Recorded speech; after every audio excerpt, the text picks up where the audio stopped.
వయసు పైబడుతున్న కొద్దీ మనలో చాలా మందికి మూత్రగండాలు పెరుగుతూ ఉంటాయి. తరచూ మూత్రానికి వెళ్లాల్సి వస్తూ ఉంటుంది. మూత్రాన్ని ఆపుకోలేకపోతూ ఉంటారు. తరచూ మూత్రానికి వెళ్లాల్సి రావటం వెనుక షుగర్ జబ్బుతో పాటు మగవారిలో ప్రోస్టేట్ గ్రంథి పెరుగుదల కూడా ఓ కారణమే అంటారు డాక్టర్లు. ప్రోస్టేట్ గ్రంథిలో పెరుగుదల మూలంగా అతిమూత్రం, మూత్రాన్ని ఆపుకోలేకపోవటం వంటి ఇబ్బందులు తప్పించి ఇదేమంత ప్రమాదకరమైనదేమీ కాదు. కానీ కొంతమందిలో ఇవే లక్షణాలతో ప్రోస్టేట్ క్యాన్సర్ కూడా మొదలవ్వచ్చు. కాబట్టి ఒక వయసు వచ్చాక ప్రోస్టేట్ గ్రంథి పనితీరుపై ఎప్పుడూ ఒక కన్నేసి ఉంచాలి. ప్రోస్టేట్ క్యాన్సర్ను ముందే పసిగట్టడం గురించి ఇప్పుడు తెలుసుకుందాం.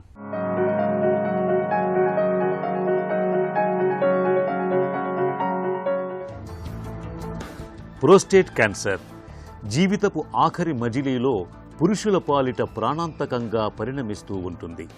అయితే కొన్ని అనుమానిత లక్షణాలను గమనించటం ద్వారా ప్రోస్టేట్ క్యాన్సర్ను ముందుగానే పసిగట్టడం పెద్ద కష్టమేమీ కాదు.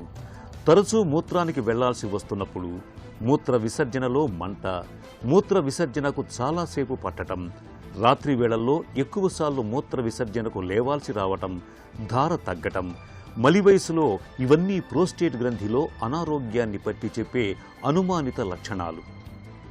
ఇలాంటప్పుడు తరచూ ప్రోస్టేట్ స్పెసిఫిక్ యాంటీజెన్ అనే పరీక్షను తరచూ చేయించుకుంటూ ఉండాలి. రక్తంలో PSA శాతాన్ని బట్టి ప్రోస్టేట్ గ్రంథిలో క్యాన్సర్ ఆనవాళ్లను ముందుగానే గుర్తించి తగిన చికిత్సతో పాటు నివారణ చర్యలు తీసుకునే అవకాశం మనకు ఉంటుంది.